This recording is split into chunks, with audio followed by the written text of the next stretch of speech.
morning, Your Honor. Danielle Clark on behalf of people. Danielle Russo-Bennett on behalf of people. Good morning. Ellen Michaels, P67943 on behalf of Floyd Galloway, present in court. Good morning. Good morning. Your Honor, we do have one witness to present today that will be our final witness. I did just hand, before we begin with that witness, I handed Ms. Michaels People's Proposed 8. I just wanted to admit that before we get started because it's unrelated to the witness. As you recall, one of the last witnesses was Mr. Walton, and we had indicated at the last date that we had wanted to then review the boxes of discovery that Oakland County prosecutors had to look for those memos that Mr. Walton had referenced and any notes he had referenced. Attached as People's Proposed Exhibit 8 is a 2-page memo to the file. It's addressed to the file from Paul Walton. Additionally, a multiple-page memo regarding no body cases that he referenced from his appeals department. And then finally, 1 page of notes is the only notes that we found in 4 boxes of discovery. We would like to admit that collectively as People's 8. Okay. I object as to foundation and, well, I guess foundation. This is a copy of something that was in the box. I'm not clear what purpose they're asking. Foundationally, it was referenced by Mr. Walton during his testimony, and had it been available at that time, presumably would have been introduced as an exhibit. That I agree with. I just want to make clear that they're not putting this in as Paul Walton's copy of the memo. This is a copy of the memo. I have no objection to this being admitted as a copy of the memo, a computer printout of a memo. Not necessarily his copy that he testified. I'm not sure what distinction, that distinction matters, but if you want to preserve that distinction, okay. Yes, I'm preserving that distinction. Right. Thank you. That'll be admitted with that Thanks. distinction. Just for the record, just as an officer of the court, both Ms. Hageman Clark and I had several hours to go through 4 boxes. These were the only memos. Ms. Michaels did have an additional opportunity herself to go through those boxes. So if she is challenging that there's something in there that we're not introducing, obviously she can preserve that for the record. But thank you, we would like to admit 8. Okay. I have a response to that. Thank you. I am not alleging that there were other memos in the box, and yes, I did spend... But that was not the memo that was in Walton's possession? Exactly. This is a printout. There could have been numerous copies. He could have, and likely had his own copy in his desk that he possibly, who knows what he did with, and this is also 3-4 years later that the box wasn't locked up somewhere. Somebody could have gone through and taken copies of a memo for any other reason. So there's no chain of custody to show that this is the copy of the memo that Mr. Walton was referring to. Thank you. Thank you, Judge. We ready to proceed? Thank you. At this time, people call Jamie Powell Horwitz to the stand. Come forward and be sworn. Please raise your right hand. You swear or affirm that the testimony you're about to give will be true under penalty of perjury. I do. Please consider that door. May I proceed, Your Honor? Yes, please. Thank you. Please state your name for the record. Jamie Powell Horwitz. Ms. Powell Horwitz, how are you currently employed? I'm currently a judge at the 45th District Court. And how long have you been a judge? 2 years. Prior to being a judge, how were you employed? Prior to that, I worked with the Fair Michigan Justice Project, which was a partnership between Fair Michigan and the Wayne County Prosecutor's Office, handling homicides that were occurring in the 6 Mile Woodward area. I also was on contact with the Attorney General's Office to handle select homicides. Were you also a Wayne County prosecutor for a substantial period of time? 15 years. Okay. And handling homicides, sexual assault cases, special victim cases, things like that? I was assigned to the homicide unit. I also served in the child and family abuse unit and the felony trial division. Okay. Tell me about being a special contracted, special assistant attorney general, specific as it relates to this case involving Floyd Galloway. I was assigned this case. Attorney General Dana Nessel asked if I would come in to handle this Stislicki case. Okay. Do you recall approximately when that was? I believe it was January 2019. Okay. Now, at some point, was the case or the case facts presented to you at the Attorney General's office? We had a meeting in the conference room, in the main conference room there. It was the 2 officers in charge of the case. I believe you were present. Then Chief Cunningham was there, Laura Moody, who was the chief assistant, Attorney General Dana Nessel. There may have been some other prosecutors in the room, but it was a large room. There were several of us in there. The case was presented to us by the 2 officers in charge. They had a PowerPoint presentation. I viewed the evidence in the case. I had 1 question afterwards, and then we prepared to sign the warrant. Now, before we get to that 1 question, when you refer to the officers in charge, are you referring to Detectives Garrick and Detectives Malloy? Correct. Okay. Now, you indicated you had 1 question before ultimately wanting to make that charging decision. What was that 1 question? The first thing I said was, I need to know who the tipster is. We need to vet the tip. There's somebody else in this case who has intimate knowledge of how Mr. Galloway killed Ms. Stislicki, and we need to vet that tip and make sure we don't have an accomplice. Did you have any perspective at that time or opinion at that time whether or not you would make a charging decision without knowing who that tipster was? No, I needed to know exactly the nature of the tip, where it came from. I needed to make sure that tip was vetted before we signed any warrant, because I knew at some point I would potentially be standing in front of a jury, and that would have to be explained. When we talk about the tipster, I want to make sure that we're being clear, tipster versus caller. In that meeting, that first meeting with Garrick and Malloy and the others, were you made aware that there was a caller that called in the tipster's information? I believe it was referred to as an anonymous tip. Okay. At that point or at any point soon thereafter, did you ask Detective Robert Garrick if he knew who this initial tipster was, who gave this source of information? I immediately asked them. They said they did not know that the information came from their chief. And this is, you asked both Malloy and Garrick, and neither of them knew, correct? Okay. At any point, either soon after that meeting or any point, did you ever talk to Chuck Nebus, then chief, whether he knew who this original tipster was? I immediately called Chief Nebus. And did you ask him? I did, and he told me that he did not know who the tipster was, that I would have to speak to the former Chief of Police of Troy, Gary Mayer. I asked Chief Nebus to reach out to Mayer and let him know that I would be contacting him. Chief Nebus did that, gave me the former Chief of Police's phone number. I then reached out to Gary Mayer,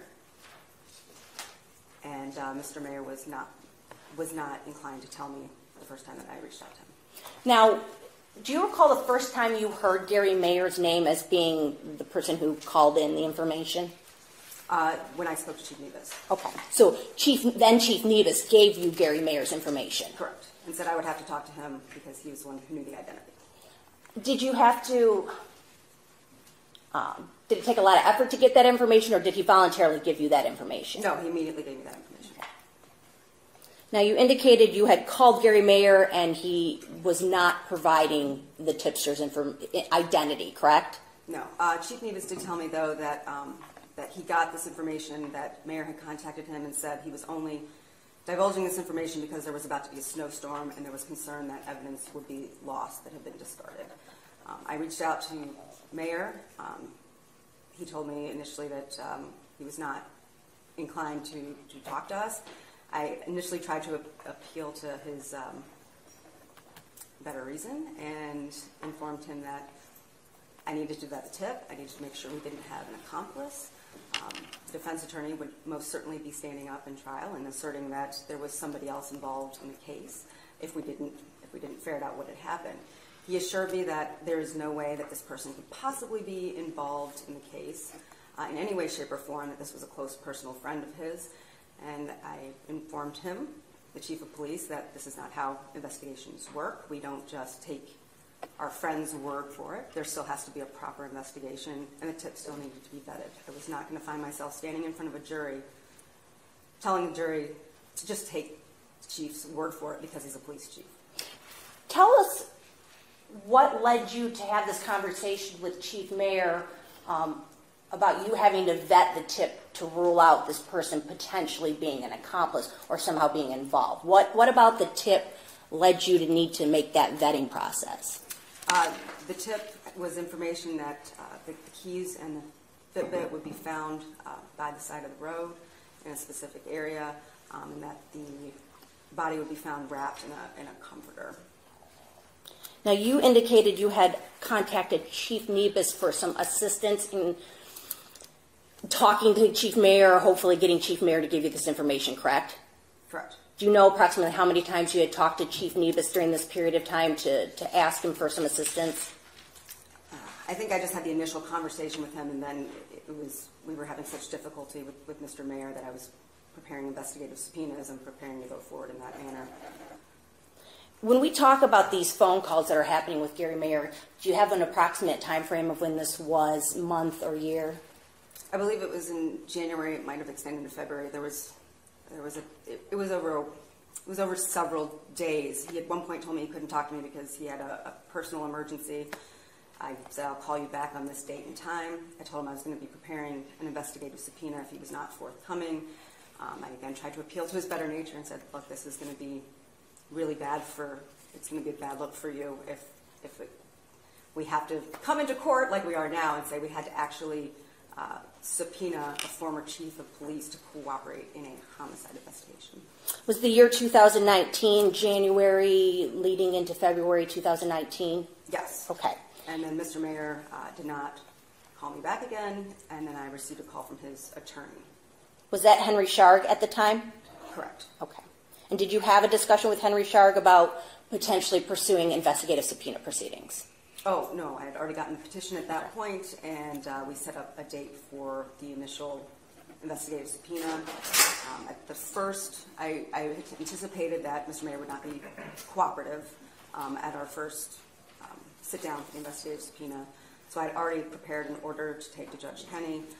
Just so the court is aware, by law, under the investigative subpoena statute, the Attorney General is required to file the petition and any orders in the court where the Attorney General has an office, so that would only be in Detroit or in Lansing. So I had prepared an order to compel Mr. Mayor to speak with us. We sat down to conduct the first investigative subpoena. Mr. Mayor attempted to assert a privilege and did not answer the questions. I then took the order to Judge Kenny, who then found that Mr. Mayor had no privilege to assert, ordered Mr. Mayor to comply, and then we immediately conducted a second sit-down for the investigative subpoena where he answered my questions.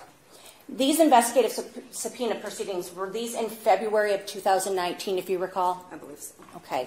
And did you ever have an opportunity to talk to Mr. Mayor during these proceedings before he ultimately had to sit down and was ordered to disclose who the tipster was? Between the first time we sat down and the second time? Yes. No, he had an attorney at that point.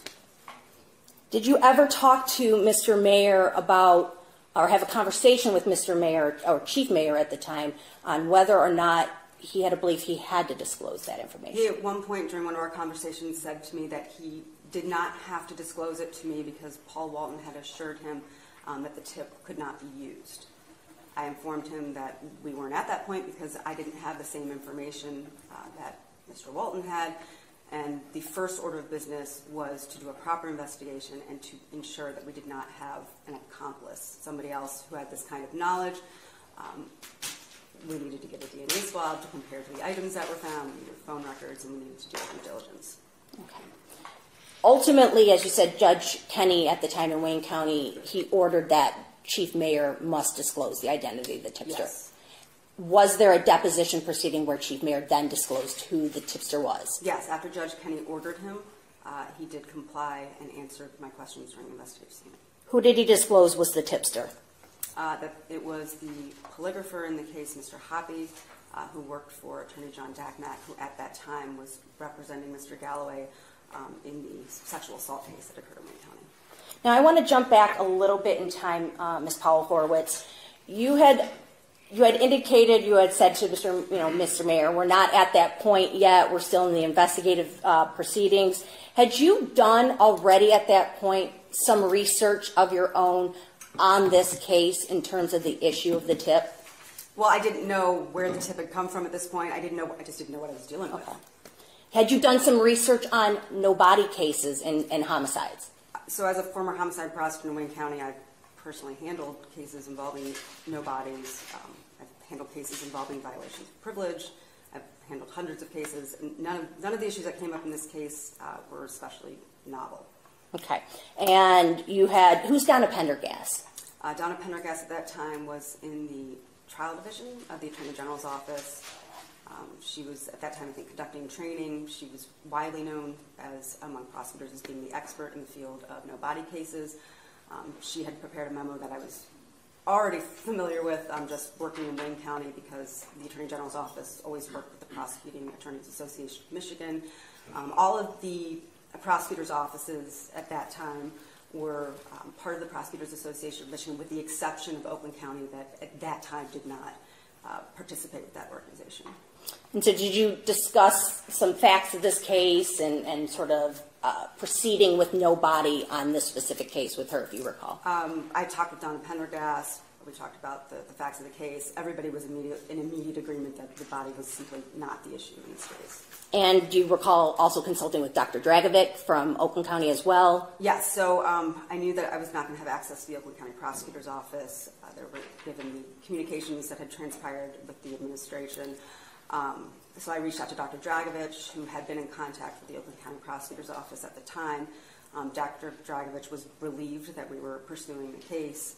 He indicated that he had actually prepared somewhat of a training for, I think it was the administration at the Oakland County Prosecutor's Office, explaining to them how they could do a no-body case.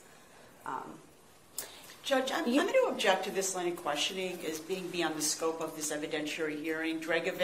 Dr. Dragovic's conclusions, or what he may have said or not said regarding his opinion of the case, or his conclusions, or how he felt about them moving forward, isn't relevant to the issue at hand. I move to strike. Well, Your Honor, indicating that both of the Oakland County witnesses had made their legal conclusions, that it was really their reasoning for not pursuing the case was that there was the lack of body, and that was their legal conclusion. And in addition to both of those legal witnesses, several of the officers have been asked about their legal conclusions on the evidence in the case and have been allowed to go forward and make their sort of... I don't know what the relevance is to the decision I have to make concerning this. I'll move forward from this particular issue. You indicated, Ms. Powell-Horwitz, given the communication with Oakland County. So let's take a step back. Before this investigative subpoena happened, before the case is charged, are you aware of whether Paul Walton had a conversation with Laura Moody from the Department of Attorney General? Yes. Okay. Can you tell us about that conversation? Typically, when the Attorney General takes over a case from another jurisdiction, typically it's with either they've requested it, or there's consent, or the two organizations are working together. That didn't happen in this case. We hope that it would happen. Laura Moody was tasked with contacting the Oakland County prosecutor and informing them that we were going to be investigating the case and reopening the investigation. It did not get very far. My understanding is that there were a lot of expletives used. Objection. She's giving us speculative information. Okay. Thank you. At any point after you were provided information, were you given the green light, as it were, to go forward and talk to Oakland County yourself? No, I was informed by Laura Moody. John Pallas had gotten involved, and the Attorney General, that the Oakland County Prosecutor's Office would not be cooperating with us, and that we would also need to make potentially arrangements to handle the Farmington Hills caseload should they not have anywhere to bring their warrants to. Okay. Let me ask this. Did Paul Walton ever reach out and contact you and provide you, prior to charging this case, with any information regarding this tip? No. Did he ever call you and say, I have some Brady material for you as the trial prosecutor and potentially the charging prosecutor that I think you need to hear? No. Okay. Let's push forward to the investigative subpoena proceedings after that. Once you knew who the tipster was, did you ultimately go forward and feel confident in charging the case? Yes. Before doing that, though, knowing who the tipster was, did you do some additional legal research on that issue alone? Yes. I researched Michigan case law, federal law. There were several cases that were not Sixth Circuit cases, but Seventh Circuit, Third Circuit. There's the Willis case in Michigan. I know there's been some further case law that's been generated since I've had the case. I met with John Pallas, Scott Shimkus, who were from the Appellate Division of the Attorney General's Office, Prosecutor Worthy was kind enough to give me access to her appellate division. I met with the chief, deputy chief then, Jason Williams, to discuss the privilege and to make sure that I had not missed anything regarding the relevant case law. We all collectively came to the conclusion Michigan case law requires a purposeful action by the government, which we did not have here. We were aware that there were federal cases in other districts. One in particular, the Shiplet, that involved a private investigator that was kind of similar to this case, in which, in that case, the court found that the breach was so bad that the search warrants conducted afterwards that they essentially rendered the attorney-client privilege meaningless. And then there was some dicta out of, it was the Second Circuit, Rorschach, where the court was happy that it didn't have to reach the conclusion or make determinations that when officers are voluntarily given information that they should not take it. So this was an issue that needed to be decided by the court. And we also determined that even if there was a constitutional violation, if the court decided there was a constitutional violation in this case, the property at hand was abandoned property. There was no privacy interest belonging to the defendant. Object at this point now. This is getting into a narrative, and there's no question pending. Okay. Thank you. At this point, is it fair to say that you were confident putting your name on that warrant and signing that charge of first-degree murder? Okay. And is it fair to say that you knew that this issue would have to be litigated by the courts? Yes. Were you always prepared for that if you had, in fact, continued to be the trial prosecutor? Yes. Okay. Now, Mr. Galloway didn't always have the same defense attorneys, correct? Correct. Was Michael McCarthy the first attorney to your knowledge? Correct. Did you ever have any conversations with Mr. McCarthy about this tip, who the identity of the tipster was? Yes. As soon as he was appointed, I immediately informed him that there was an investigative subpoena. By law, I could only turn over if there was a court order to do so. I informed him to seek an order from the court, and I would immediately turn it over. Because it was still sealed at that time, correct? Correct. Okay. At some point, were there proceedings made to unseal that transcript? Yes, I was ordered by Judge Brady to turn the investigative subpoena over. At that point, there was a motion filed in circuit court in front of Judge Kenney, essentially to prevent me from turning over the investigative subpoena pursuant to the court order. Okay. And Judge Brady, that was the district court, Farmington Hills District Court judge that handled this matter, correct? Okay. And your position in terms of unsealing the transcript, what was your position on that legally? The defense was entitled to this information. You never fought unsealing the transcript? No. Okay. In fact, was it Mr. Hoppy or Mr. Mayer's attorney that had filed a motion seeking to keep it under seal? I believe it was Mr. Mayer's attorney, and Mr. Hoppy's attorney appeared with Mr. Shard. Okay. And did you file a response to that? I did. And what was your response to that? I asserted that it was potentially exculpatory, depending on how the defense decided to use it. I outlined all the different arguments the defense could use, and that this prosecutor was not going to conceal any evidence from the defense. And I also made the argument that they had no standing to prevent us from turning over this information to the defense. At some point, Mr. Galloway had taken the services of two other attorneys, Sharon Woodside and Bill Mitchell, correct?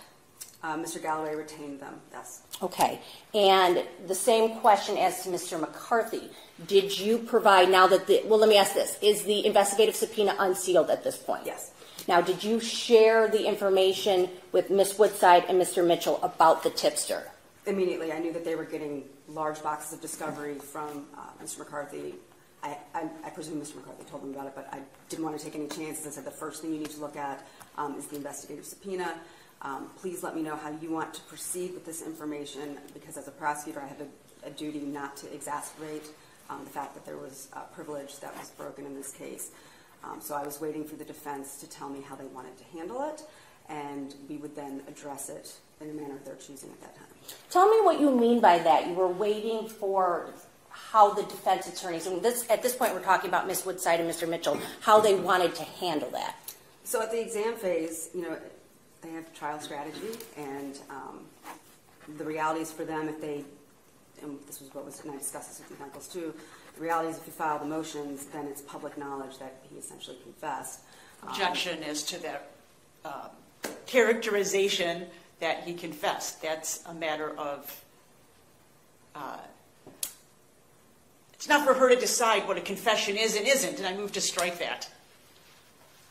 Well, it's her assessment of the information in the tip. I don't know that her assessment is objectionable. It's argument. It's something to be argued, I guess.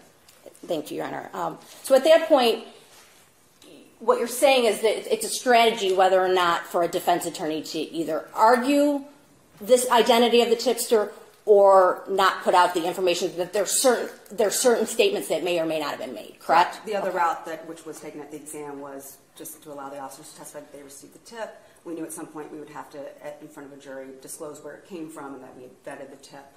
But as the prosecutor, our role is not to exacerbate the violation. So I was not going to talk about it repeatedly on the record until I knew how the defense was going to proceed with the information.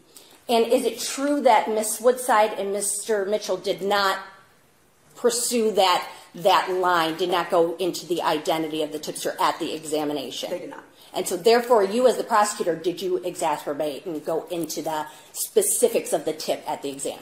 No, it would have been an ethical violation. Okay. At some point, I believe in 2020, Ms. Michaels then became the new attorney for Mr. Galloway, correct? Correct. Same thing. When you are turning over the discovery now to a new attorney, are you discussing with Ms. Michaels the identity of the tipster and all the legal issues as you perceive them? Yes, I immediately disclosed. I wanted to make sure that she immediately knew what the issue was in the case, and I also wanted to know how they wanted to proceed with it so that we could prepare accordingly. Okay. And it might seem very obvious on its face, but why are you being so open and disclosing all this and having these very frank and open discussions about this evidence with defense attorneys? It's my job. And you had already said that you presumed that these were legal issues that you'd be arguing, so you had been always preparing for that. Correct. And were you ever hiding that information? No. Now let me ask you this. You have reviewed the tip. Well, let me show you this.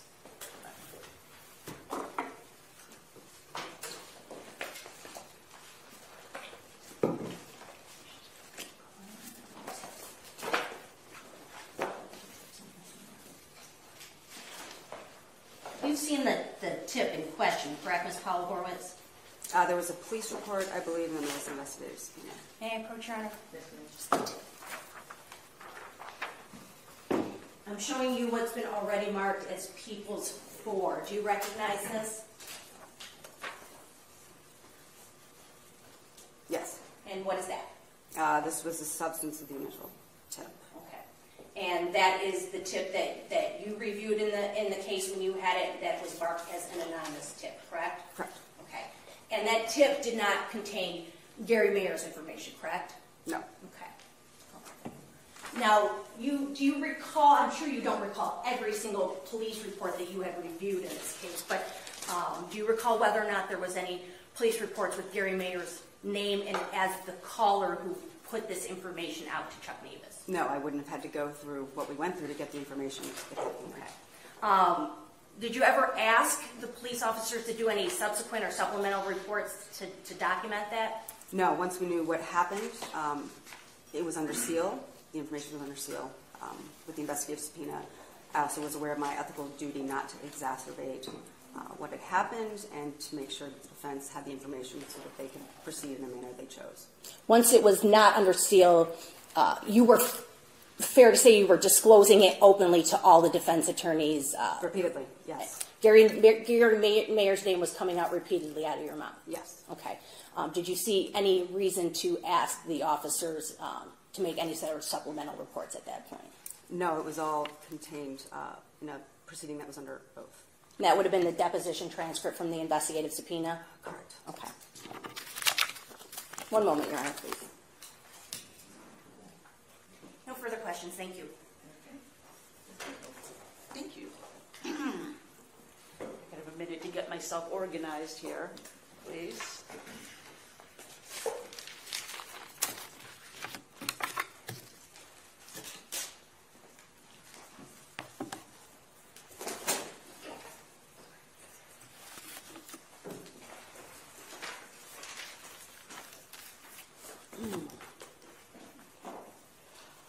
Good morning. Good morning. I'm having a little trouble hearing you. If you could mind keeping your voice up a touch. I will do so. Thank you so much. As you know, I'm Ellen Michaels, and I represent Mr. Galloway, and I'm going to ask you some questions today. All right. Thank you. This is now our fourth day of testimony for this evidentiary hearing. Did you review any of the transcripts from any of the prior witnesses? No. Did you watch any of the YouTube video or court video as to any of the witnesses? No. Did you meet with anybody and discuss any other witnesses' prior testimony? I spoke with Danielle Russo, not about prior testimony, but about my recollection of the events, the timeline, how everything unfolded. And I reviewed some previous case law that I'd looked at back in 2019. Did you bring any notes here with you today that you reviewed in preparation for today? No. What other materials did you review in preparation for today? The investigative subpoena I looked at, the petitions I looked at, and then case law, some of the case law that I looked at back in 2019.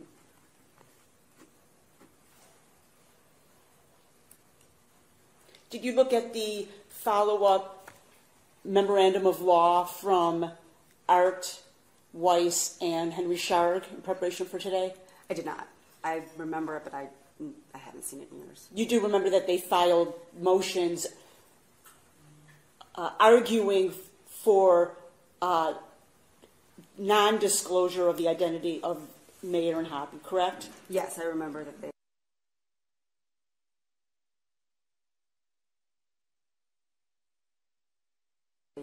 Of record when they filed those motions. Yes, And you received those motions I did. and reviewed them. At the time, yes. And they became part of your file? Yes. Other than you, who had access to the file? Are you talking about the investigative subpoena that was under seal, or are you talking about all of the discovery? The file that related to the disclosure of the informant. So that was part of our file. I had access to it. The investigative subpoena itself was turned over. We typically don't disclose the petitions as a matter of course. They are confidential. However, you came to my house in the midst of COVID, and I did allow you access to see everything, even the petitions, and I asked you to mark whatever you wanted, and I would give it to you. What I'm asking is, at the time that you received these memoranda from Mr. Sharg and Mr. Weiss, who had access to that file? Just me at that time. Did you have any other AGs working with you at that time? Oh, Scott Shimkus was assigned to me for appellate purposes. Sita Dadamani was assigned for tech purposes and support. So Mr. Shimkus had access to the file that contained the memoranda from Mr. Weiss and Mr. Sharg? If he had wanted it, he could have seen it. And as did Ms. Dudamani? Correct. Okay. Anybody else? Not that I know of. Anyone in the office would have been able to look at it, though, if they asked. And how many people is that? In the criminal division, I had supervising me at that time Mr. Cunningham, Ms. Moody, the Attorney General.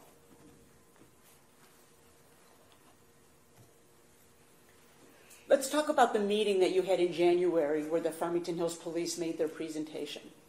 Who requested that meeting? I'm not sure. I just know that I was asked to attend to see if I would take the case. So would it refresh your memory to know that the Farmington Hills Police Department reached out to the Attorney General to review the case? I don't remember which way it happened. And you said that the officers in charge, Detective Garrick and Detective Malloy, made the presentation. Correct. And then Detective Garrick specifically told you that he didn't know who called in the tip. Correct. And Malloy specifically told you that he did not know who called in the tip. Correct. Did you know that Detective Garrick was lying to you? I did not believe Detective Garrick was being untruthful. Okay. And did you know that Detective Malloy was lying to you? I don't have any information that they lied to me. Did you know that Detective Garrick and Detective Malloy knew that Gary Mayer called in the tip within hours and days of Mayer calling in the tip? The information I have was that it was anonymous and that that the tip had come to them from Chief Nebus, and I would have to talk to Chief Nebus. Chief Nebus told numerous people that Chief Mayer called in the tip that very night. Did you know that? I did not have any information. I still do not have any information as to that. So now you know that Detectives Garrick and Malloy lied to you that day. You're asking me the questions, but I don't know. I haven't touched this case since I took the bench. Did Chief Nebus ever tell you that he told a minimum of 4 people that Chief Mayer called in with the information? He told them that night. Did Chief Nebus ever tell you that? No. Did you ever ask Chief Nebus who he told that Chief Mayer made the phone call? Could you ask that again? Did you ever ask Chief Nebus if he told anybody that Chief Mayer made that phone call? No, my information was that the tip was anonymous. The officers told me that they did not know who made the tip, and that Chief Nebus would have to disclose to me.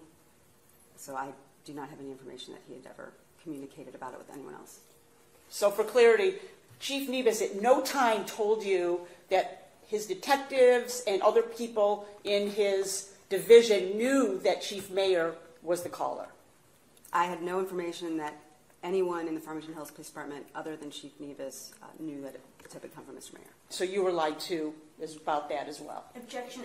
This is argumentative. She's already answered several times. Thank you.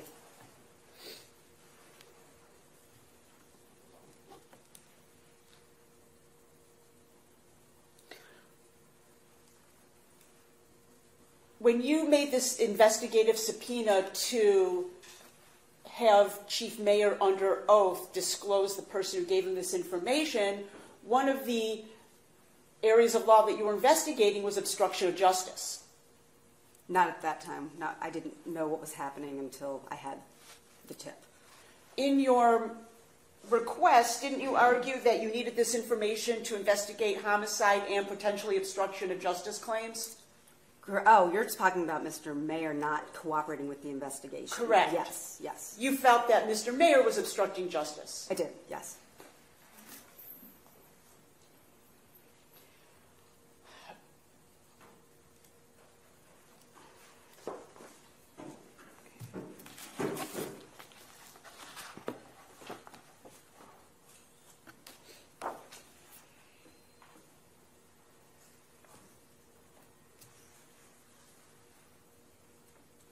Let's talk about what you said about vetting the tip.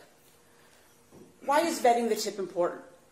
Well, when you try a case, you have to explain to the jury the sources of your information. And again, my concern was any decent defense attorney would stand up and say, there's someone else out here who has intimate details of this crime. That could be the real killer. So I wanted to make sure that we could present to a jury the entirety of the case, the truth of the case, and to eliminate any other potential defenses that Mr. Galloway could use.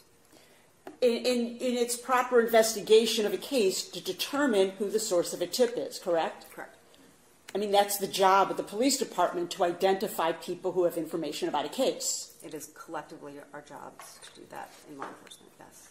When you say our, you mean the prosecuting agency, right?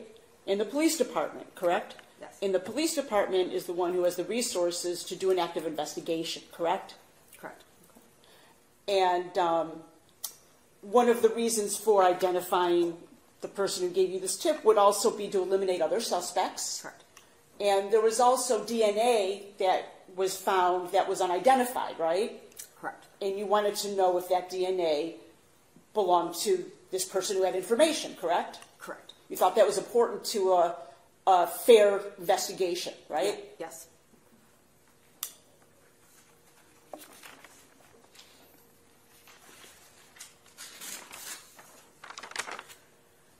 So it's fair to say the Farmington Hills Police Department did not do a proper investigation.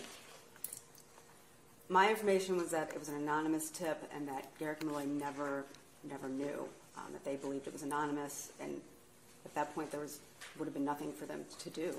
I followed up with Chief Nebus because I knew that we could not go forward until we had ferreted out what had happened in this case with the tip. Now, in all these years of experience you've had as a prosecutor, there are things a detective can do to determine the source of a phone call, right? Correct.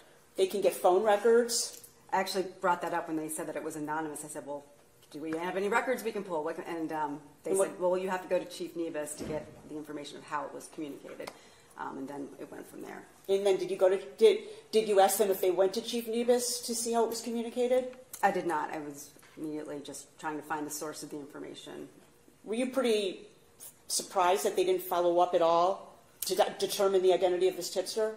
They seemed pretty frustrated I remember them being frustrated that it was not communicated to them what had happened. Okay.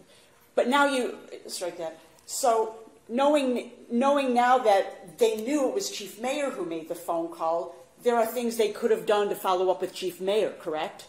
So once we knew that it was Chief Mayer, then I initially reached out to him. I did not think it would be as much trouble as it turned out to be. At that point, I knew that we were preparing to do an investigative subpoena. At that point, it was up to me to follow up and to compel Mr. Mayer to cooperate. What I'm saying is, when the tip came in, the officers in charge knew that Gary Mayer made that phone call. I never had that information.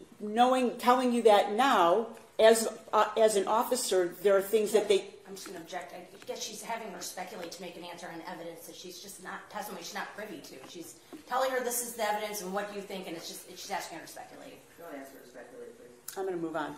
So you said you talked to Detective Garrick about the steps he took to identify the tipster, right? There were no steps. It was that they didn't know who it was, that it came from Chief Nebus. When we conducted the investigative subpoena, actually, the first round allowed them some questioning of Mr. Mayer and his refusal to be forthcoming. They did know it came from a phone call, though. That was the information I had. Okay. And knowing it came from a phone call, they could have pulled the Farmington Hills records, correct? They could have done that. All right, and they didn't do that. Not that I know of. How many times did you question them about what they did regarding identifying the source of the tip? Well, the first thing I said is, where's the source of this tip? I need that information. And then I just followed from there immediately. And they basically said, talk to Nebus. They said, we don't know. You're going to have to, our chief knows. He's the one who gave us the tip. It didn't take you very long to determine the identity of the tipster, correct? Oh, it took a couple weeks because, for Mr. Mayer, no, Nebus immediately told me Mayer is the one who disclosed who the tipster was. So. And once you knew that Mayer is the person who disclosed, it was in a matter of weeks or months, you disclosed the identity, correct? Disclosed to... The identity of the tipster. You were able to find out who the tipster was. I was able to find out after the second sit down for the investigative subpoena. This was 3 years after the investigation began, correct? Yeah, I believe so. So it's fair to say that the Farmington Hills Police Department didn't do anything in 3 years that you accomplished in 2 months. I don't know what was happening in the 3 year. All I can testify to is what I did when I got the information. They didn't uncover the source of the tipster, you did. Yes, with the help of a court order. But you did? Yes. Did you know that Chief Nebus believed that the information came from a privileged source? Yes, we had some discussion that he thought there may be some kind of privilege involved, but he wasn't clear as to exactly what kind of a privilege would exist. And you had that conversation with Chief Nebus at the very beginning of you getting involved? It might have been the first conversation. That he believed... No, it might have been the second conversation because I remember contacting Mayer, and I think I might have gone back to Nebus because I wanted him to also appeal to Mr. Mayer's better nature. So Chief Nebus told you on your second conversation that he believed the information came from a privileged source? That there may be some sort of privilege involved, but he wasn't sure. Did you ask him how he knew that? I don't remember if we had any. I mean, I think I just assumed that whatever Mr. Mayer told him was feeding his thoughts on the situation. So you think that Mr. Mayer told Chief Nebus that it came from a privileged source? I'm speculating, but whatever had happened, he had some sense of there may be a privilege involved. And did you know that Chief Nebus talked to his law department to determine his personal liability regarding sharing privileged information? No. I'm just going to object it for the record for relevance. I don't know how that's relevant to Ms. Powell's testimony. Thank you.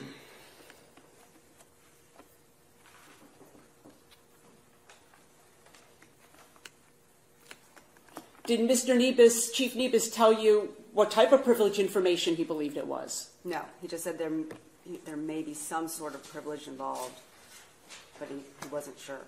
And knowing that it might have been privileged information, did he tell you what he did to identify that? No. I'm not aware of him taking any steps other than the initial conversation with Mayer.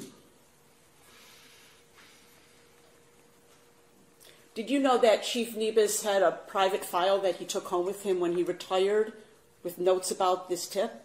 Again, it's going to be the same. It's going to be the same relevance argument. Objection. Thank you.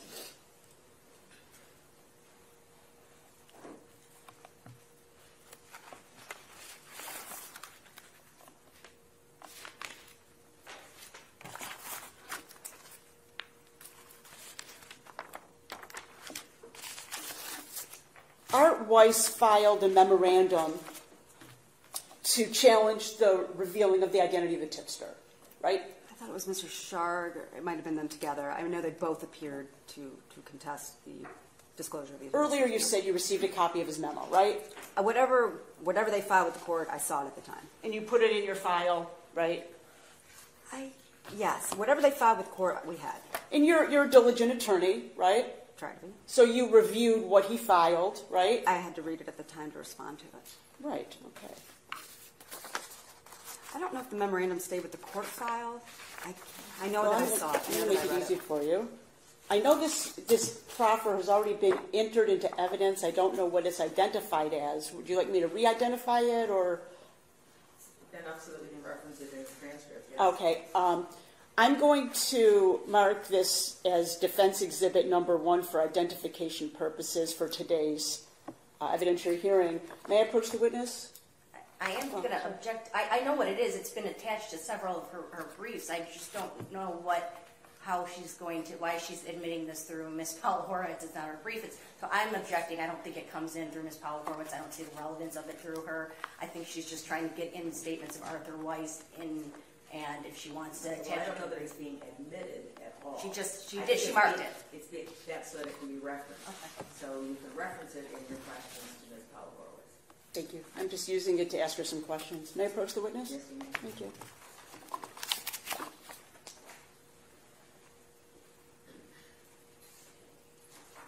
Do you recognize this?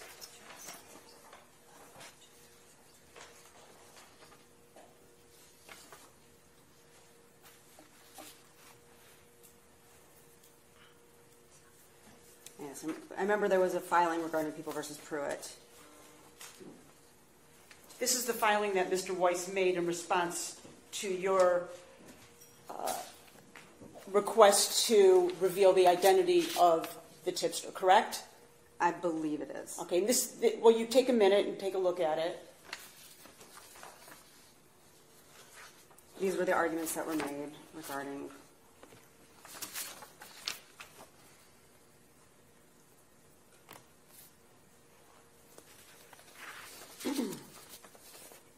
all right, go ahead. Okay, thank you. I'm going to direct you to page 5. Actually, starting at the bottom of page 4. Bottom of page 4, Mr. Weiss, in his memo, puts in a proffer statement as to everything that Mr. Hoppe learned from Mr. Galloway. Correct? Correct. He says that he's... Objection. This is all hearsay, and none of these are witnesses we've ever had an And argument. it is not being asked to be admitted. This document is not being asked to be admitted. about to read it, Judge. Oh, well, then don't, because it's being used for the purpose of cross-examination of this witness, and that's what it's limited to, all right? So what she needs to do for cross-examination purposes, she can do. They put this document into evidence. They put this document into evidence on their case in chief. This document that she has in her hands is a court filing. They put it into evidence, though, in their... This document was filed as an exhibit? Yes. The document in her hands? Yes. It's been attached to many of your, it was attached to your last brief when you asked for an adjournment of this hearing. It's a legal filing from Mr. Weiss, but everything he's writing in there is hearsay. They have not been any witnesses that have been subject to any cross-examination. She is seeking to get in what Mr. Weiss is saying, Mr. Hoppy said, Mr. Galloway said during this polygraph examination. Okay, so I'm not sure how that's relevant to this, but clearly that stuff is not admissible. So if you, I mean, there are ways that you can use, out-of-court documents and whatnot for cross-examination of witnesses. I don't know what, ask your question without reference to the content. Except, Judge, that they put this in as an exhibit in their case in chief. Where? In the in the other court proceedings? Yes. This hearing through other witnesses, they asked to submit evidence in exhibits, and this was one of the pieces, one of the documents that they admitted as an exhibit. We provided the entirety of the investigative subpoena file and the filings for your honor to review so that you would have the entirety of the investigative subpoena proceedings. This remains hearsay. Again, these are statements that Mr. Weiss is saying, that Mr. Hoppy is saying, that Mr. Galloway said. This is triple levels of hearsay that she's seeking to put on the record in front of this court, and that's multiple levels of inadmissible hearsay, and these are not any witnesses, first of all, that we can even cross-examine, because we can't put Mr. Hoppy on the stand, because there's a privilege there that they're not, waiving. So this is really inappropriate to put these statements out in open court these were admitted. Well, anything that I have in the court file is open court, so what's the difference? Again, it's just and multiple. If you submitted them for my review, why would they not be subject to questioning? Again, that's my objection. It's multiple levels of hearsay. And again, I don't even know what the question is going to be, so go ahead and ask your question. Thank you. Mr. Weiss submitted this in response to your filing, correct? I don't remember at what point this was filed. So I do remember seeing it, though. Okay. So you filed a petition for authorization of an investigative subpoena. Correct. Okay. And that was on January 27, 2019. What was the date on this one?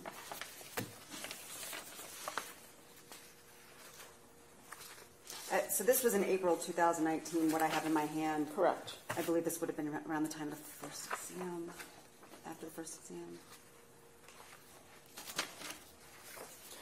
I'll ask a different question. This memorandum was filed in response to your desire to disclose the identity, correct? I believe so. Okay. So, and in this proffer statement, he gave 1, 2, 3, 4, 5, 6, 7, 8, 9, 10, 11, 12, 13, 14, 15, 16, 17, 18, 19, 20, 21 bullet points of information that Mr. Galloway allegedly told Mr. Hoppy, correct? Correct. And in this proffer statement, Mr. White states, here is everything that Mr. Galloway told Mr. Hoppy. Here it is for you to review. Correct? So I'm trying to remember the sequence of events, but I know that we had Mr. Mayer under oath regarding the contents of the tip that was communicated to him. So I remember I had Mr. Mayer under oath regarding the content of what was given to him by Mr. Hoppy. This was filed sometime later. It contained a different scenario than what Mr. Mayer testified to under oath Mr. Hoppy gave him. I understand. That's not my question. My question is, Mr. Weiss's memo says that here is all the information that Mr. Galloway told Mr. Hoppy, correct? Yes, Mr. Weiss filed filed this with different information than what Mr. Mayer testified Mr. Hoppe gave. Correct. Correct. And he stated that here's everything that Mr. Hoppe was told by Mr. Galloway, right? Correct. Okay. And he says, and I was told all of this when I was doing this polygraph exam hired by the defense attorney, correct? Correct. And he gave all of this information to you, the Attorney General prosecuting the case. Correct. So you are now in possession of everything Mr. Galloway allegedly told Mr. Hoppe during his polygraph exam conducted by the examiner hired by his defense attorney. So to be clear, what Mr. Mayer testified Mr. Hoppe said under oath was not what Mr. Weiss said Mr. Hoppe said. That's not my question. My question is this. You, as the Attorney General prosecuting the case, were now in possession of everything that my client allegedly told the polygrapher, correct? So I had an alternate statement, and we had actually, because of the Wayne County case, had looked into sex trafficking scenarios, and this information had been looked into also. I'm going to follow up on that, but first I want to get an answer to the other question. The proffer statement giving you, the prosecuting agency, in April of 2019 contained all the statements my client allegedly told the agent of his attorney, correct? So this isn't a proper statement. It was a filing by Mr. Weiss in an effort to prevent us from disclosing the under oath testimony of Mr. Mayer. It is an alternative account that Mr. Weiss gave after Mr. Mayer testified under oath about what Mr. Hoppe said. And Mr. Weiss gave this to you, the prosecuting agent? That is correct, yes. And you took possession of this statement? Correct. Okay. And you put it in your file? I believe it was in my, I can't remember if it was under the sealed file first, but at some point it would have been in my file, yes. And you and your investigating agency and all the other AGs in your office had access to everything my client allegedly told the polygrapher? Yes. Given that what was in this filing is true, this is And going back to this, you were talking about this investigative subpoena of Mr. Mayer. You asked Mr. Mayer questions in order to identify the tipster, correct? correct. You never asked Mr. Mayer, did Mr. Hoppe tell you anything else, did you? Not in the investigative subpoena. I went through the course of the tip. You simply asked him to confirm that the information on the tip came from Mr. Hoppe. Correct. You never said, Mr. Mayer, did Mr. Hoppe tell you anything else? Not at the investigative subpoena. I went through the course of the tip. And you But had- what is in this filing is inconsistent with what Mr. Mayer testified, Mr. Hoppe. Not my question. My question is, did you ever ask Mr. Mayer under oath, did Mr. Hoppe tell you anything else? No, I did not have this filing either at the investigative It's not my subpoena. question. Did I you think the answer is ever no. ask him, did Mr. Hoppe tell you anything else? No. Yet you had him under oath to investigate the breach of the attorney-client, strike that.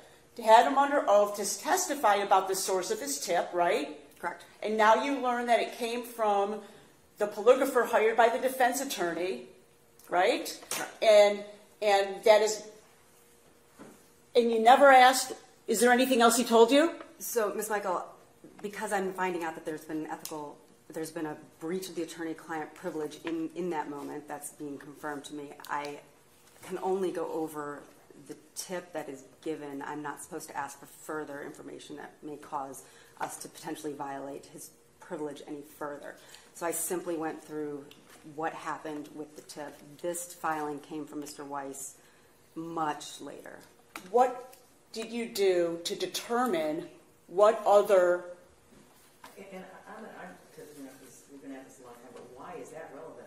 I agree with her that she would simply exacerbate the breach of the confidential information. Why would she ever ask those questions? I absolutely can tell you why it's relevant, is that she's now been handed potentially everything that my client told to an agent of his attorney. And that is now in their possession, and that is a due process violation. They now used it against my client. Well, that's something that you can argue, but that's not the issue. The issue is who knew what and when they knew it, and we are now we are now putting out there that her office knew way more than what was in the tip. Because of this unsworn proffer that came in from Weiss in this memo. That was a response to their filings, and he violated the privilege even more, and then they didn't. Again, I don't believe they walled off this information in any way. They know that. And you can ask those questions. Okay, I'm going to. I was just so it's clear, this wasn't responsive. This was what they filed to prevent us from turning over. I don't have a question pending right now. When you were given this statement with these 2 pages of information allegedly that my client told to his attorney's agent, what steps did you take to keep this private, this information? What do you mean to keep it private? It is now potentially further disclosing privileged information. What steps did you take? This goes to the defense, you. Everything comes to you. You have the right to know everything that happened in this case because it is potentially exculpatory in the way that you want to argue it or use it. What steps did you take to keep this private from the other prosecuting attorneys? The contents of the investigative subpoena are under seal. When you work in a large office, you communicate with your colleagues about what is happening in a case, especially your supervisors. But that information is under seal. It's not for the public. It is for the office's use. And the intention was always to disclose everything to the defense. So what I'm saying is I have some other questions about that. Okay.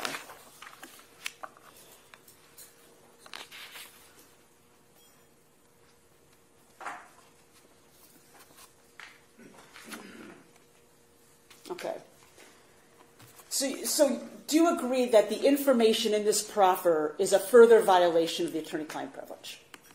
I don't know that what's in this filing is true. This was an assertion made in an effort to prevent us from turning over information to the defense. I had no statements under oath. I had no witness statements that were taken. These are the statements of an attorney relaying what his client had told him.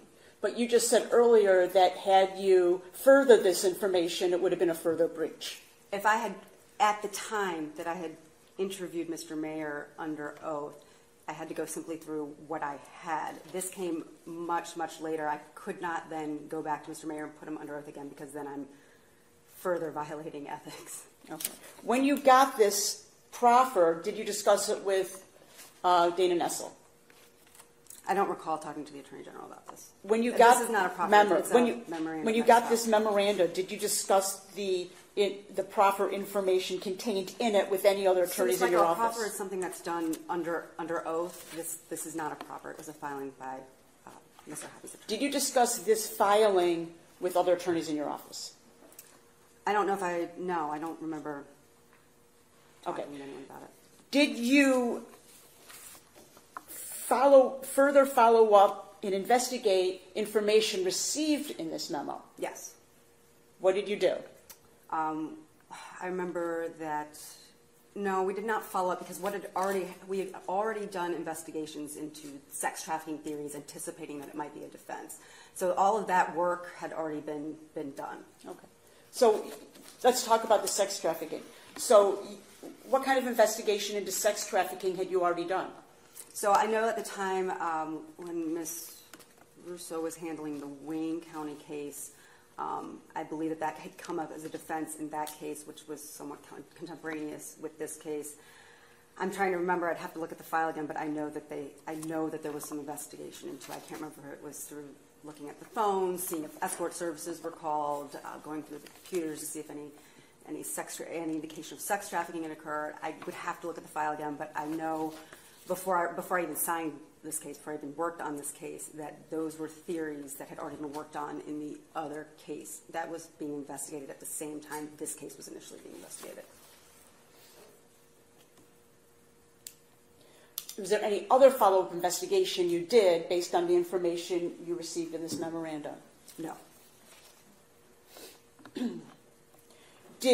Once you received this memorandum and all this potentially inflammatory information contained in it, did you establish a firewall procedure in your office to keep this information from anyone else? It was under seal at this point. Everything that happened there was under seal. It wasn't until we got a court order that we released the investigative subpoena. Once it was unsealed, did you create a firewall to keep this information from any of the other attorneys in your office? No one else had access to to the file at that time other than the attorneys who were working on the case, and it was given to the defense. So the defense would have access to it. Well, you said earlier that anybody would have had access to the file in the office. If anybody working on the case wanted to talk about the case or consult about the case, it's not uncommon for attorneys in an office to work together on a case. I had Mr. Shimkus assigned to me, Ms. Dodamani assigned to me. I consulted with Donna Pendergast.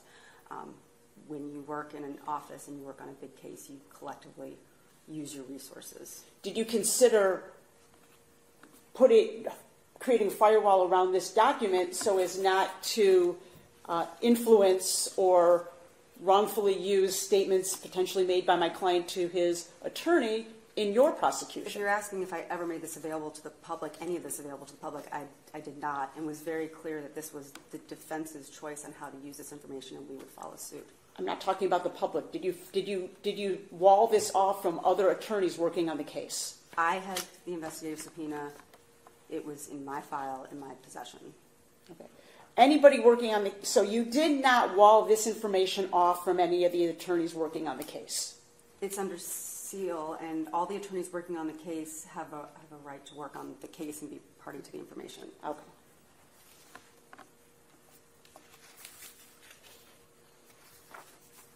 Did you consider any consequences of being in possession of those 2 pages of information that Mr. Weiss put in there that allegedly came from my client? So again, this is not a proffer. It is a court filing with allegations.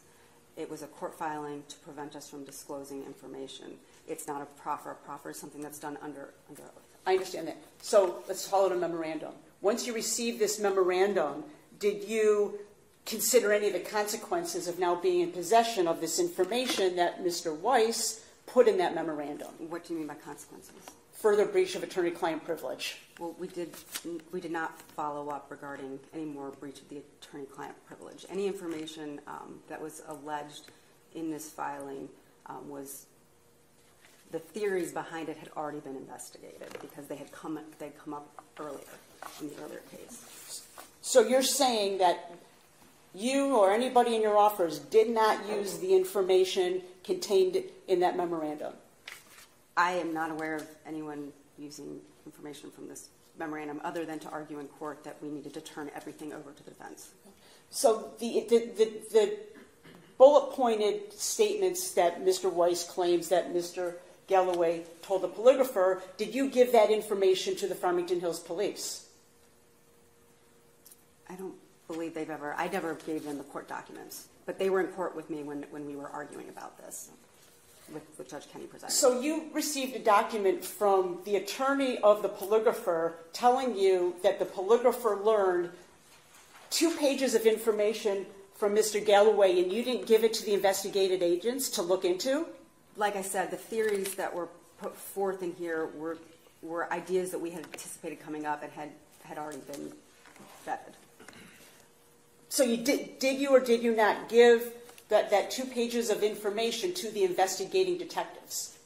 So this was a court filing that was under seal. The officers were present when we made the arguments, but these were court filings that were for the attorneys at that point. Did you give the information contained in that court filing to the detectives? They were present in court when we were arguing about it. Did I physically give them these filings that were filed under seal? No, I did not. But they were present for the arguments that were made.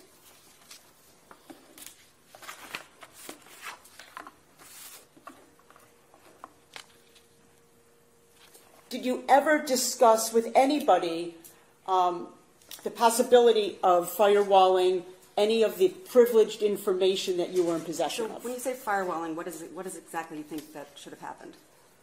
What does that mean?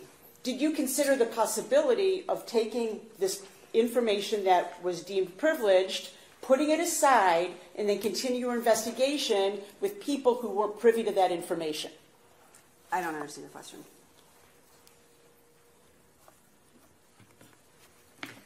At any time, did you tell or consider telling the Farmington Hills Police to conduct their investigation without using the information from the anonymous tip?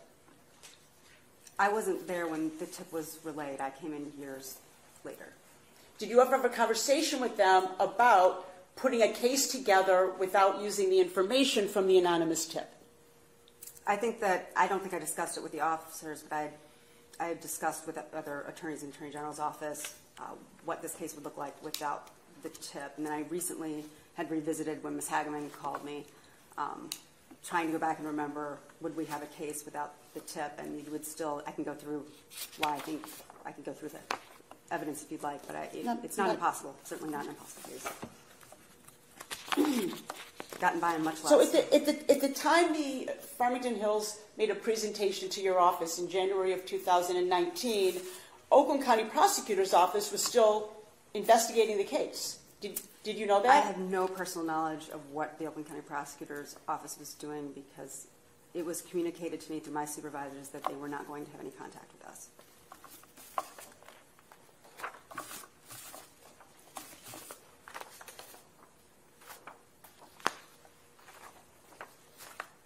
So earlier you said you never spoke to Mr. Walton about the case. I did not. Do you recall seeing Mr. Walton at a political fundraiser at Jules Olsman's house? I do. And at that time he tried to talk to you about the case? I don't recall that. I think, no, not about the substance of it. I think he may have mentioned that our office had it. I was trying to avoid Mr. Walton at that time, given everything. Why were you trying to avoid Mr. Walton? Because I didn't want, because what had transpired with our supervisors was not pleasant interactions. To be honest, the fact that it was conveyed to the Farmington Hills Police Department that their warrants wouldn't be processed left a really bad taste in my mouth. So you purposely didn't talk to Mr. Walton? I had some very brief conversation with him, but I was not trying to find myself in a situation of speaking with him for very long. So you didn't want to talk to Mr. Walton about the case? At that time, at Mr. Olsman's house, no. Did he ask you to contact you at another date? No.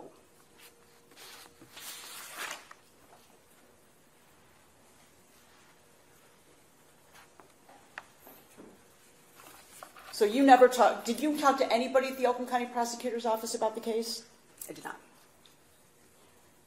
Did Laura Moody tell you that Mr. Walton told her there was Brady material in their file? No. She did not relay that to you? No, I had no information that there was any level of any communication about the case. Did you talk to Laura Moody about the case? Yes. You confirm that Laura Moody did talk to Paul Walton?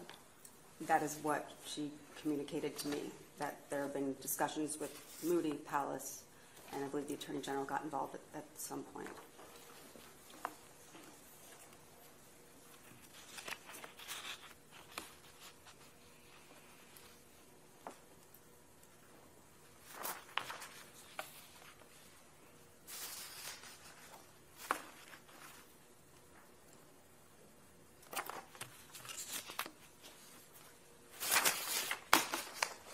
Did you ever communicate with Detective Garrick through email? Yes.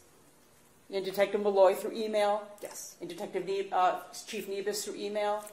I don't remember if I communicated through email with Nebus. And you communicated about things related to this homicide investigation? Correct. And that would have been in 2019? 2019. How frequently did you communicate with them through email? I don't recall. I know the email, though. I'm sorry? I don't recall how many times or how frequently, but I would communicate when I had questions or needed something. Do you still have those emails? No. But typically I would call.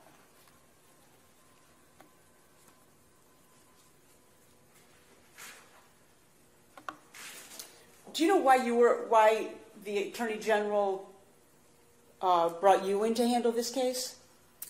At the time, I was... Objection relevance. I'll move on.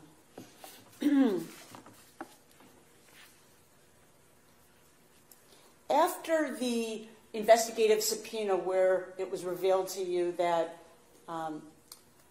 the source of the information was Mr. Hoppy, did you talk to Mr. Nebus?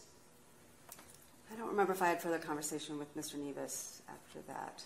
Once you found out that Hoppy was the source of the information, did you have a meeting with the team at Farmington Hills about next steps? No, we didn't have a meeting about it. Okay. Did you ever meet with Chief Nebus after the investigative subpoena? I don't recall having a meeting with him. I may have talked to him in passing when I was there working on the case, preparing for exam, but I don't remember specifically ever meeting with him again about what transpired at the investigative subpoena. Did you ever talk to Chief Nebus about what transpired at the investigative subpoena? I don't believe I ever talked to him again about the investigative subpoena after it occurred.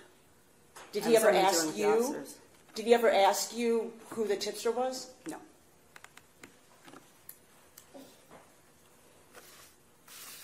Was he ever present during meetings where the identity of the tipster was discussed? I don't recall if he was. I don't think we had any meetings about the identity. We discovered it. I discussed it with my superiors at the time. I'm sure the officers discussed it with their superiors, but I don't remember having a collective meeting about it.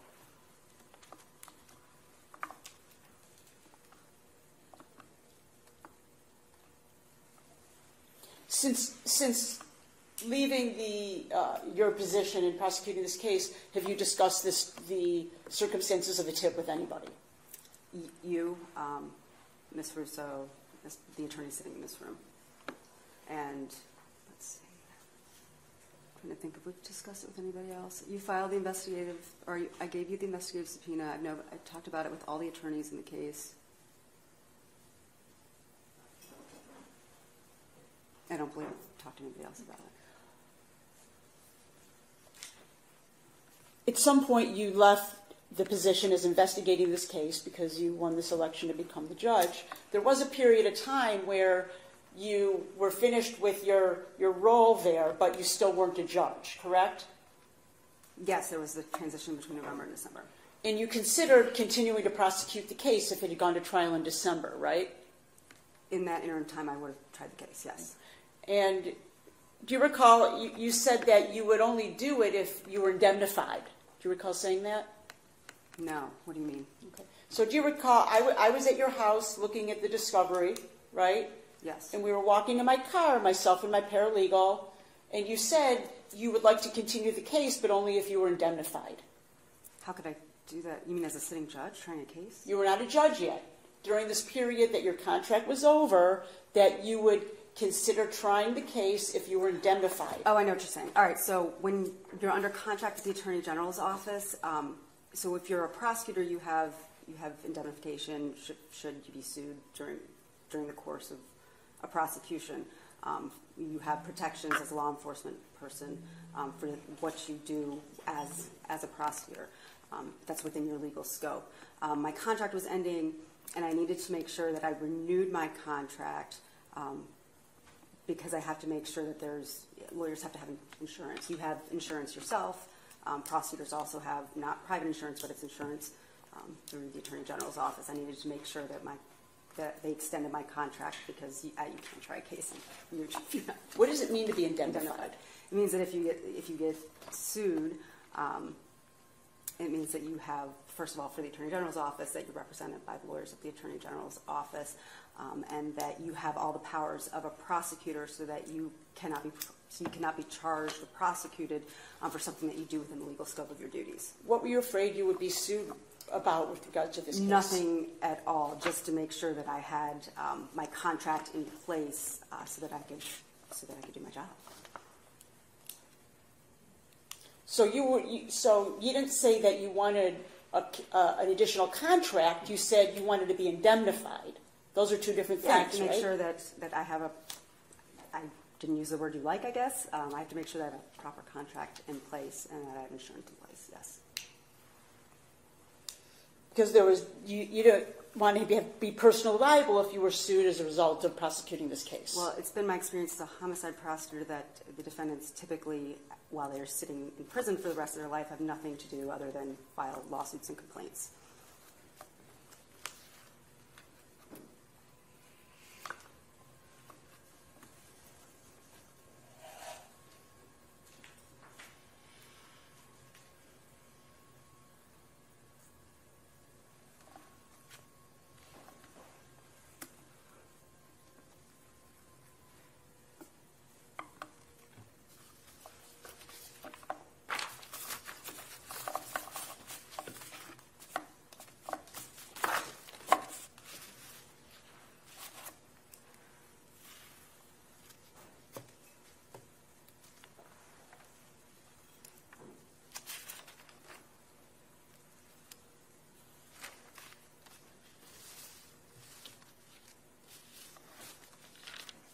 I have one moment, Judge, please? Sure.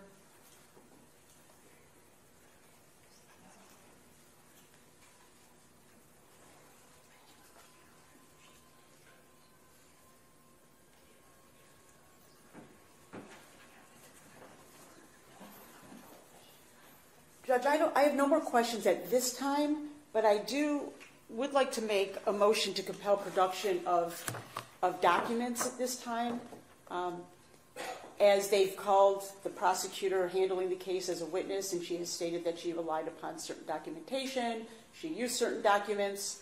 I have a motion for compel production of Attorney General file, and I'd like to file that motion for Your Honor to review to order production of documents based on them putting Ms. Powell-Horowitz on as a witness. Well, if she's saying our file on the discovery, that has already been turned over and litigated and argued. If she's asking for work product of the current prosecutors prosecuting the case, she does not get our work product. Also, Ms. Powell-Horowitz said she discussed the case with us. She read the filings that have already been filed, the investigative subpoena transcript, which Mr. Michael has, and she said she reviewed her own case law that she reviewed in 2019. Ms. Michaels does not get the Attorney General work product, just as she has argued many times in her briefs that she thinks it's outrageous that we should get anything that even gives us a peek into what her defense is. She does not then get to turn around and get work product from the prosecution. And I don't think Ms. Powell-Horowitz said anything about reviewing any work product in this matter to prepare for her testimony today. If she had even opened the door to that, I would understand why this argument's being made, but she did not say anything of the sort today. I've briefed the motion with regards to the release of work product materials that I'd ask Your Honor to review and make a determination on, and they can respond in writing, and I have this motion prepared to file. You can file any motion you'd like. Right, so I'm just letting you know that I'm filing this motion for release of materials, including work product, for Your Honor to review. Okay. And I have a hard copy I can give to your clerk, and I wanted to wait till she testified before I did it, and now I'll e-file it. Is there any redirect? Just a couple questions, very briefly.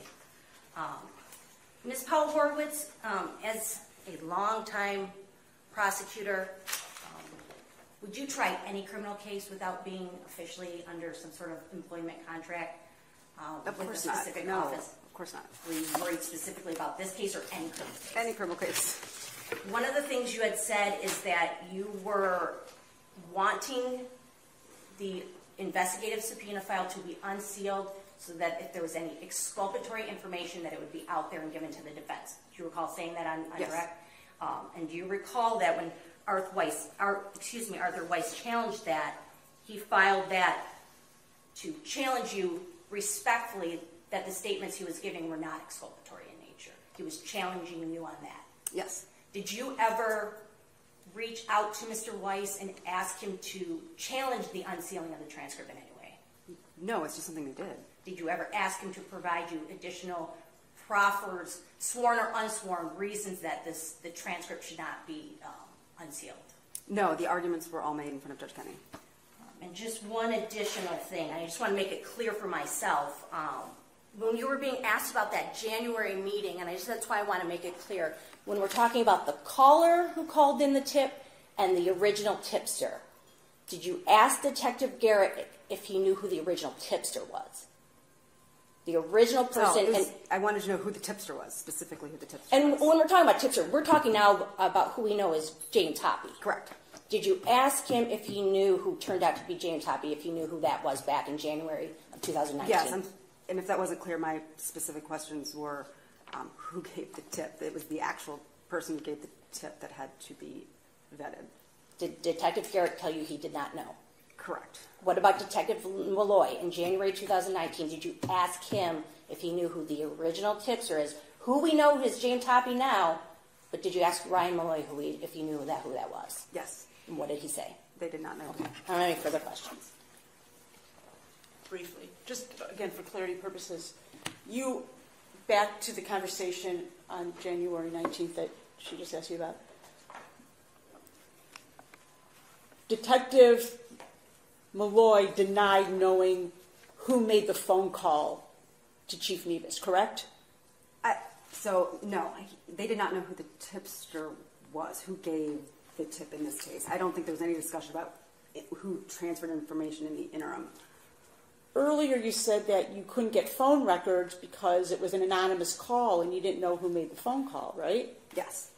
And Garrick told you that he couldn't get phone records because he didn't know who made the phone call. No, he said you have to talk to Chief Nebus, is what he said. And in January, you asked him if he knew who made the phone call. No, I never asked who made the phone call. I asked who the tipster was. I didn't realize at this point how convoluted it was going to get. Initially, it was, who gave this tip? What do we do with it?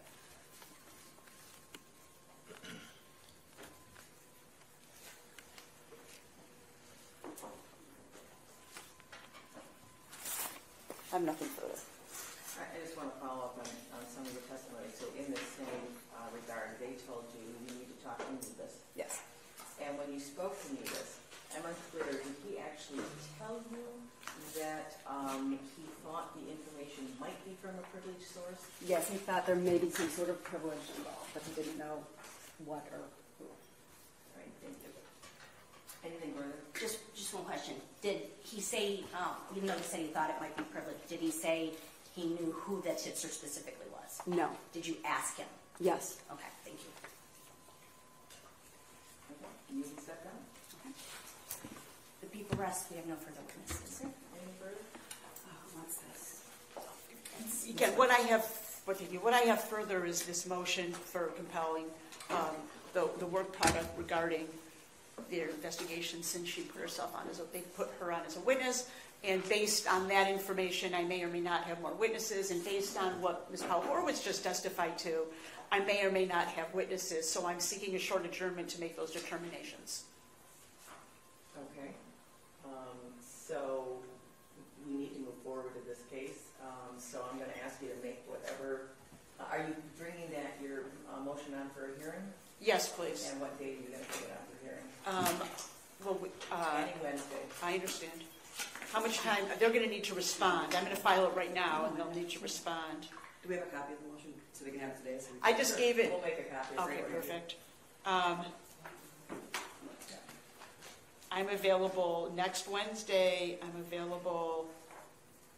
You're not going to be able to get it. I'm available the next 17th. Wednesday, so how about if we set it for the 17th? All right, and so. The 17th is fine. Okay, all right, and so you'll need to file a notice of hearing and pass a fee study. I'll do that, yeah. What time are we thinking? We can make it at the end of the call, so about 11 o'clock. Are we doing Zoom or are we in person? I'm doing all my motions on Zoom. Okay. 11 o'clock on Zoom. I have an 11 o'clock hearing on other motions. Is there another time we could do it? I guess we can do it at 10, but Kathy, you need to set sufficient time around this one. So